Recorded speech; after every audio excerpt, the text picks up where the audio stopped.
Hamas விடிய விடிய rocket தாக்குதல், தொடர்ந்து ஒலித்துக் கொண்டிருந்த சைரன், அல்லோலகல்லோலப்பட்ட டேல் ஆவிவ், அதிர்ச்சியின் உச்சத்தில் இஸ்ரேல். என்னங்க, நல்லா இருக்கிறீங்களா? சுட சுட நியூஸ் கேட்கலான்னு ஆவலா வந்திருப்பீங்க. வாங்க கேட்டுறலாம்.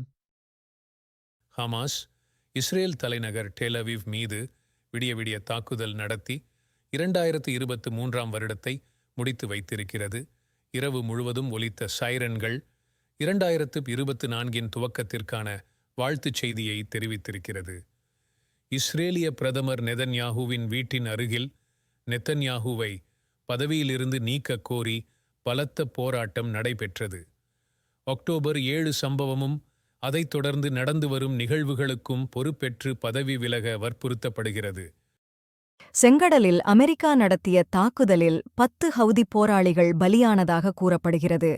காசா சண்டையில் 2 இஸ்ரேல் வீரர்கள் பலியாயினர், 13 பேர் படுகாயமடைந்துள்ளனர்.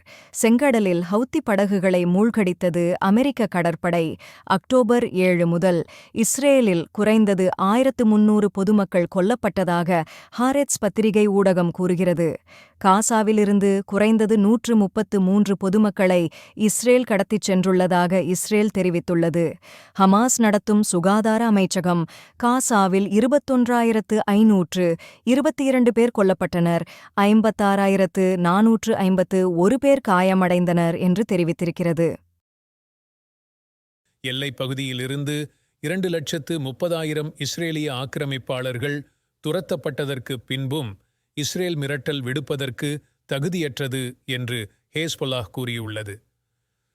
லெபனானுக்கு எதிரான இஸ்ரேலிய அச்சுறுத்தல்கள் பயனற்றவை என்று ஒரு மூத்த ஹெஸ்பொல்லா அதிகாரி ஞாயிறன்று கூறினார்.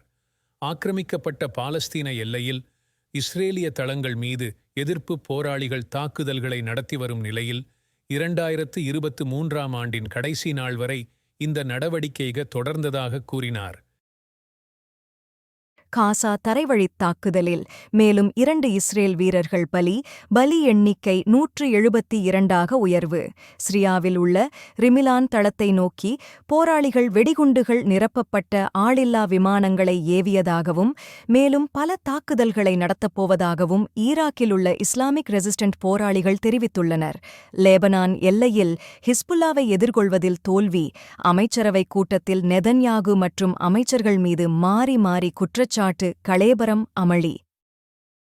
செங்கடலில் ஏமன் படகுகள் மீது அமெரிக்க கடற்படை நடத்திய கொடூர தாக்குதலின் விளைவுகளுக்கு வாஷிங்டன் முழு பொறுப்பேற்க வேண்டும் என்று ஏமனின் ஆயுத படைகள் அமெரிக்காவுக்கு கடுமையான எச்சரிக்கை விடுத்துள்ளன. அதே நாளில் அமெரிக்க கடற்படை ஹெலிகாப்டர்கள் ஏமன் கடற்படை படைகளுக்குச் சொந்தமான 4 படகுகளை தாக்கி அவற்றில் 3 படகுகளை மூழ்கடித்து குறைந்தது 10 ஏமன் இராணுவ வீரர்களை கொன்ற பின்னர் ஞாயிற்றுக்கிழமை அறிக்கை மூலம் இந்த எச்சரிக்கை வந்துள்ளது. ஏமன் படைகள் தங்கள் மனிதாபிமான மற்றும் தார்மீக கடமையை நிறைவேற்றும் போது இந்த தாக்குதல் நடந்துள்ளது.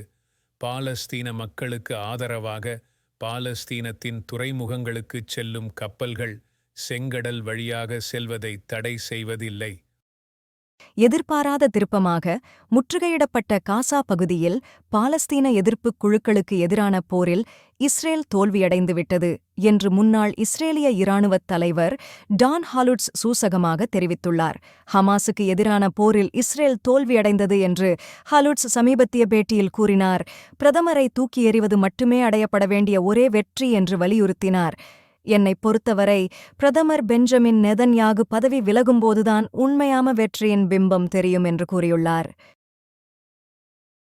சமீபத்திய நிகழ்வுகளில் இஸ்லாமிய ஜிகாத் இயக்கத்தின் இராணுவ பிரிவான ஆல் குட்ஸ் பிரிகேட்ஸ் இஸ்ரேல் ஆக்கிரமிப்பு பகுதிகளில் உள்ள ஸ்டெரோட் மற்றும் நிர்ஆம் மீது ராக்கெட்டுகளை வீசியதாக கூறுகிறது.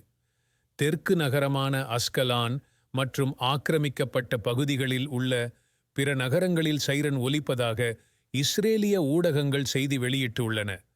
காசாவுக்குள் படையெடுக்கும் இஸ்ரேலிய படைகளுடன் காசா போராளிகள் சண்டையிட்டு வரும் நிலையில் இந்த புதிய பதிலடி ஏவுகணை தாக்குதல்கள் நடந்துள்ளன. உலகின் பல்வேறு பகுதிகளில் பல்வேறு நிகழ்வுகள் நடந்து கொண்டே இருக்கின்றன. அவற்றில் சிறந்ததை தேர்ந்தெடுத்து சுடச்சுட உலகச் செய்திகளின் தொகுப்பாக உங்களுக்கு அளிப்பதில் பெருமகிழ்ச்சி கொள்கிறோம். எங்கள் சேனலை சப்ஸ்கிரைப் செய்து கொள்ளுங்கள், லைக் பட்டனை தட்டிவிடுங்கள், காமெண்ட் பாக்ஸில் பதிவிடுங்கள், நண்பர்களுக்கும் பகிருங்கள்.